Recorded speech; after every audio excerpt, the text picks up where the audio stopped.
ಕರ್ನಾಟಕದಲ್ಲಿ ಪ್ರಸ್ತುತ ಸರ್ಕಾರ ರಚನೆಯಾಗಿ 1 ವರ್ಷ ಕಳೆದಿದೆ.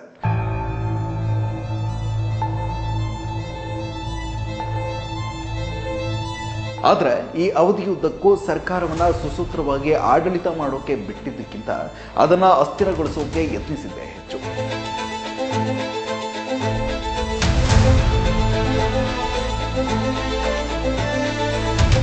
ಆರಂಭದಿಂದಲೂ ಬಿಜೆಪಿ ಮತ್ತು ಜೆಡಿಎಸ್ ನಾಯಕರು ಈ ಸರ್ಕಾರ ಬಹಳ ದಿನ ಉಳಿಯಲ್ಲ, ಸದ್ಯದಲ್ಲೇ ಬಿದ್ದು ಹೋಗುತ್ತೆ ಅಂತ ಹೇಳುತ್ತಲೇ ಬಂದಿದ್ದನ್ನು ನಾವು ಗಮನಿಸಿದ್ದೇವೆ.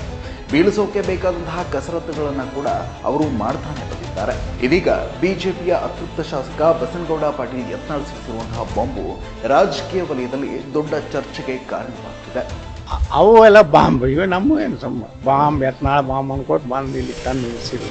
ದಾವಣಗೆರೆಯಲ್ಲಿ ಪತ್ರಕರ್ತರ ಮುಂದೆ ಮಾತನಾಡಿದ ಸಿದ್ದರಾಮಯ್ಯನನ್ನ ಸಿಎಂ ಸ್ಥಾನದಿಂದ ಕೆಳಗಿಳಿಸಿ ಅವರ ಸರ್ಕಾರ ಬೆಳೆಸೋಕೆ ಸಾವಿರಾರು ಕೋಟಿ ರೂಪಾಯಿಯ ಸಂಚು ನಡೆದಿದೆ ಅನ್ನೋ ಬಾಂಬ್ ಸಿಡಿಸಿರುವ ಅವರು ಬಿಜೆಪಿಯ ಆಪರೇಷನ್ ಕಮಲದ ರಹಸ್ಯ ಕಾರ್ಯಾಚರಣೆಯ ಸುಳಿವನ್ನ ನೀಡಿದ್ದಾರಾ ಅನ್ನೋ ಗುಮಾನಿಗೆ ಕಾರಣವಾಗಿದ್ದಾರೆ. ಹೇಳೋದನ್ನೇನೋ ಹೇಳಿ ತನ್ನ ಹೇಳಿಕೆಯಿಂದ ಪಕ್ಷದ ಹೈಕಮಾಂಡ್ ನಾಯಕರ ಕೆಂಗಣ್ಣಿಗೆ ಗುರಿಯಾಗೋ ಭೀತಿಯಿಂದ ಕಾಂಗ್ರೆಸ್ನೊಳಗಿರುವಂತಹ ಸಿಎಂ ಆಕಾಂಕ್ಷಿಗಳು ಈ ಸಂಚಿನ ಭಾಗವಾಗಿರಬಹುದು. ಪಾಪ ಸಿದ್ದರಾಮಯ್ಯ ಬೆನ್ನಿಗಿರುವಂತಹ ನಾಯಕರೇ ತಾವು ಸಿಎಂ ಅಂತ ಹೇಳ್ಕೊಳ್ತಿದ್ದಾರೆ ಎಂದು ತಿಪ್ಪೆ ಸಾರಿಸೋಕೆ ಯತ್ನಾಳ್ ಯತ್ನಿಸಿದ್ದಾರೆ. ಆದರೆ ತಮ್ಮ ಮಾತಿನ ನಡುವೆ ಆಪರೇಷನ್ ಕಮಲದ ಬಗ್ಗೆ ನಮಗೆ ರೇಜಿಗೆ ಹುಟ್ಟಿದೆ, ಹೈಕಮಾಂಡ್ ಇಂಥದಕ್ಕೆ ಒಪ್ಕೊಳ್ಳೋದಿಲ್ಲ ಅನ್ನುವಂತಹ ವಿಶ್ವಾಸವಿದೆ ಅಂತ ಅವರು ಹೇಳಿದ್ದನ್ನ ನೋಡಿದ್ರೆ ಸಿದ್ದರಾಮಯ್ಯನವರ ಸರ್ಕಾರವನ್ನ ಕೆಡುವ ಸಂಚು ಬಿಜೆಪಿ ಜೆಡಿಎಸ್ ಮಟ್ಟದಲ್ಲಿ ಕಾರ್ಯರೂಪಕ್ಕೆ ಬರ್ತಾ ಇರುವಂತಹ ಸುಳಿವುಗಳು ಸಿಗುತ್ತೆ. ಇಡೀ ಬಿಜೆಪಿ ನಾಯಕರು ಕಾಂಗ್ರೆಸ್ ಸರ್ಕಾರಕ್ಕೆ ಕಾಟ ಕೊಡೋದ್ರಲ್ಲೇ ಮಗ್ನರಾಗಿದ್ದಾರೆ. ಬಿಜೆಪಿಯ ಹುಳುಕುಗಳನ್ನ ಆಗಿಂದಾಗೆ ಬಿಚ್ಚಿಡುತ್ತಾ ಬಂದವರು ಯತ್ನಾಳ್ ಮಾತ್ರ. ಅದಕ್ಕೆ ಕಾರಣ ಯಡಿಯೂರಪ್ಪ ಮತ್ತು ವಿಜಯೇಂದ್ರ ನಾಯಕತ್ವದ ಮೇಲೆ ಯತ್ನಾಳ್ಗಿರುವಂತಹ ಸಿಟ್ಟು. ಇನ್ಫ್ಯಾಕ್ಟ್ ಹೈಕಮಾಂಡ್ ನಾಯಕರ ಬೆಂಬಲ ಇರೋದ್ರಿಂದಲೇ ಯತ್ನಾಳ್ ನೇರವಾಗಿ ಶಿಕಾರಿಪುರದ ಅಪ್ಪ ಮಕ್ಕಳ ರಾಜಕಾರಣದ ಮೇಲೆ ದಾಳಿ ಮಾಡ್ತಿದ್ದಾರೆ ಅನ್ನೋದ್ರಲ್ಲಿ ಅನುಮಾನವಿಲ್ಲ. ಯಾಕಂದ್ರೆ ನಿರಂತರವಾಗಿ ಪಕ್ಷದ ರಾಜ್ಯ ನಾಯಕರ ವಿರುದ್ಧ ಹೇಳಿಕೆ ನೀಡ್ತಾ ಇದ್ರು. ಇದುವರೆಗೆ ಯತ್ನಾಳ್ಗೆ ಹೈಕಮಾಂಡ್ನಿಂದ ಸಣ್ಣದೊಂದು ನೋಟಿಸ್ ಕೂಡ ಸಿಕ್ಕಿಲ್ಲ. ಬಿಎಸ್ವೈ ಬಣಕ್ಕೆ ಆರಂಭದಿಂದಲೂ ಅಡ್ಡಗಾಲು ಹಾಕುತ್ತಲೇ ಬಂದಿರುವಂತಹ ಹಾಲಿ ಬಿಜೆಪಿ ರಾಷ್ಟ್ರೀಯ ಸಂಘಟನಾ ಕಾರ್ಯದರ್ಶಿ ಬಿಎಲ್ ಸಂತೋಷ್ ಯತ್ನಾಳ್ ಬೆನ್ನಿಗಿದ್ದಾರೆ ಅನ್ನೋದು ಈಗ ರಹಸ್ಯವಾಗೇನೂ ಉಳಿದಿಲ್ಲ. ಬಿವೈ ವಿಜಯೇಂದ್ರ ರಾಜ್ಯಾಧ್ಯಕ್ಷನಾಗಿ ಆಯ್ಕೆಯಾಗಲು ಯತ್ನಾಳ್ ಅಡ್ಡಗಾಲು ಹಾಕಿದ್ದು ಕೂಡ ಆ ಧೈರ್ಯದಿಂದಲೇ. ರಾಜ್ಯಾಧ್ಯಕ್ಷನಾಗಿ ಆಯ್ಕೆಯಾದ ಮೇಲೂ ವಿಜಯೇಂದ್ರ ಬಣಕ್ಕೆ ಕೌಂಟರ್ ಕೊಡ್ತಿರೋದು ಕೂಡ ಹೈಕಮಾಂಡ್ನ ಈ ತಾಕತ್ತಿನಿಂದಲೇ. ರಾಜ್ಯಾಧ್ಯಕ್ಷ ಹುದ್ದೆ ಪಡೆಯೋದಕ್ಕೆ ಸರ್ಕಸ್ ಮಾಡಬೇಕಾಗಿ ಬಂದ ವಿಜಯೇಂದ್ರಗೆ ತನ್ನ ತಂದೆ ಗಟ್ಟಿಯಾಗಿರುವಷ್ಟು ಕಾಲ ಮಾತ್ರ ತನಗೆ ರಾಜಕೀಯದಲ್ಲಿ ಕಿಮ್ಮತ್ತು ಅನ್ನೋದು ಅರ್ಥ ಆಗಿದೆ. ಅಷ್ಟರೊಳಗೆ ಏನಾದರೂ ಮಾಡಿ ಅಧಿಕಾರವನ್ನ ಗಿಟ್ಟಿಸ್ಕೊಂಡ್ರೆ ಮಾತ್ರ ಮುಂದಿನ ತನ್ನ ರಾಜಕೀಯ ಜೀವನವನ್ನ ಭದ್ರ ಮಾಡಿಕೊಳ್ಬಹುದು. ಇಲ್ಲವಾದ್ರೆ ಪಕ್ಷದೊಳಗೆ ಇರುವಂತಹ ವಿರೋಧಿಗಳು ತನ್ನನ್ನ ಮಟ್ಟ ಹಾಕ್ತಾರೆ ಅನ್ನೋದು ಆತನ ಎಣಿಕೆ. ಬರೋಬ್ಬರಿ 135 ಸ್ಥಾನವನ್ನ ಗೆದ್ದು ಸ್ವಂತ ಬಲದ ಮೇಲೆ ಸರ್ಕಾರ ರಚನೆ ಮಾಡಿರುವಂತಹ ಕಾಂಗ್ರೆಸ್ ಸರ್ಕಾರವನ್ನ 5 ವರ್ಷ ಪೂರ್ಣಗೊಳಿಸೋಕೆ ಬಿಟ್ರೆ ಅಷ್ಟೊತ್ತಿಗೆ ತನ್ನ ತಂದೆಯ ವರ್ಚಸ್ಸು ಕುಂದಿ ತಾನು ಕೂಡ ರಾಜಕೀಯ ನೇಪಥ್ಯಕ್ಕೆ ಸರಿಯಬೇಕಾಗುತ್ತೆ ಎಂಬ ಲೆಕ್ಕಾಚಾರದಿಂದಲೇ ತನ್ನ ತಂದೆಯ ರೀತಿಯಲ್ಲೇ ಆಪರೇಷನ್ ಕಮಲವನ್ನ ನಡೆಸೋಕೆ ವಿಜಯೇಂದ್ರ ಸಜ್ಜಾಗಿರಬಹುದು.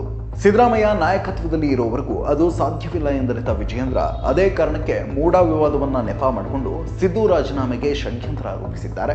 ಮೂಡಾ ವಿವಾದವನ್ನ ದೊಡ್ಡ ಹಗರಣದಂತೆ ಬಿಂಬಿಸುವ ಸಲುವಾಗಿಯೇ ಪಕ್ಷದ ನಾಯಕರ ಜೊತೆ ಸಮಾಲೋಚನೆಯನ್ನು ನಡೆಸದೆ ಏಕಪಕ್ಷೀಯವಾಗಿ ಬೆಂಗಳೂರಿನಿಂದ ಮೈಸೂರಿಗೆ ಪಾದಯಾತ್ರೆಯನ್ನ ಆತ ಘೋಷಿಸಿದ್ದು ಎನ್ನಲಾಗ್ತಿದೆ.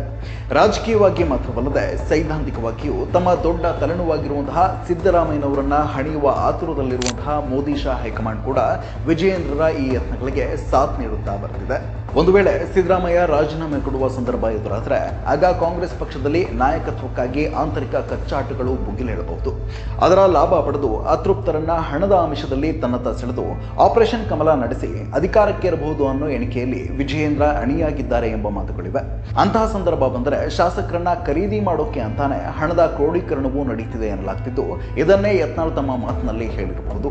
ಶತಾಯಗತಾಯ ಯಡಿಯೂರಪ್ಪನವರ ಮಕ್ಕಳು ರಾಜ್ಯ ರಾಜಕಾರಣದಲ್ಲಿ ಬೇರೂರಬಾರದು ಅನ್ನೋದು ಬಿಜೆಪಿಯ ಒಂದು ಬಣದ ಉದ್ದೇಶ. ಆ ಬಣದ ವಕ್ತಾರರಂತೆ ಯತ್ನಾಳ್, ರಮೇಶ್ ಜಾರಕಿಹೊಳಿ ಕೆಲಸ ಮಾಡುತ್ತಿರೋದು ರಹಸ್ಯವೇನಲ್ಲ. ವಿಜಯೇಂದ್ರ ಎಣಿಕೆ ನಿಜವಾಗಿ ಆತ ಆಪರೇಷನ್ ಕಮಲದ ಮೂಲಕ ಸಿಎಂ ಆಗಿಬಿಟ್ರೆ ತಮ್ಮ ರಾಜಕೀಯ ಭವಿಷ್ಯ ನಿರ್ನಾಮವಾದಂತೆ ಎಂದರಿತ ಆ ಬಣ ವಿಜಯೇಂದ್ರನ ಈ 1000 ಕೋಟಿಯ ಸಂಚನ್ನ ವಿಫಲಗೊಳಿಸೋಕೆ ಒಳಗೊಳಗೆ ತಂತ್ರವನ್ನ ರೂಪಿಸುತ್ತಿವೆ. ಅದರ ಭಾಗವಾಗಿಯೇ ಯತ್ನಾಳ್ ಮೂಲಕ ಆ ಸಂಚಿನ ಸುಳಿವನ್ನ ಜನರಿಗೆ ತಲುಪಿಸುವ ಕೆಲಸ ಮಾಡಿರಬಹುದು. ಅಷ್ಟಕ್ಕೆ ಸುಮ್ಮನಾಗದೆ ದಾವಣಗೆರೆಯ ಸಿದ್ದೇಶ್ವರ್, ಪ್ರತಾಪ್ ಸಿಂಹ, ಬಿಪಿ ಹರೀಶ್ ಮಾತ್ರವಲ್ಲದೆ ಉಚ್ಚಾಟಿತ ನಾಯಕ ಕೆಎಸ್ ಈಶ್ವರಪ್ಪನ ಜೊತೆಗೂ ಯತ್ನಾಳ್ ಪ್ರತ್ಯೇಕ ಗುಪ್ತ ಸಭೆಗಳನ್ನ ನಡೆಸುತ್ತಿದ್ದಾರೆ. ಶತಾಯಗತಾಯ ವಿಜಯೇಂದ್ರ ಬಣದ 1000 ಕೋಟಿಯ ಸಂಚನ್ನ ವಿಫಲಗೊಳಿಸಬೇಕು ಎನ್ನುವ ವಿರೋಧಿ ಬಣದ ಯತ್ನಕ್ಕೆ ಇದಕ್ಕಿಂತ ಸಾಕ್ಷಿ ಬೇಕಾ? ಮೂಡಾ ವಿವಾದ ಕ್ಲೈಮ್ಯಾಕ್ಸ್ಗೆ ಒಂದೊಂದೇ ಹೆಜ್ಜೆ ಹತ್ತಿರವಾದಷ್ಟು ವಿಜಯೇಂದ್ರ ಬಣದ ಚಟುವಟಿಕೆಗಳು ಕೂಡ ತೀವ್ರವಾಗ್ತಿವೆ. ಅದಕ್ಕೆ ಅಡ್ಡಗಾಲು ಹಾಕೋಕೆ ಯತ್ನಾಳ್ ಬಣದ ಕಾರ್ಯತಂತ್ರಗಳು ಕೂಡ ಚುರುಕಾಗ್ತಿವೆ.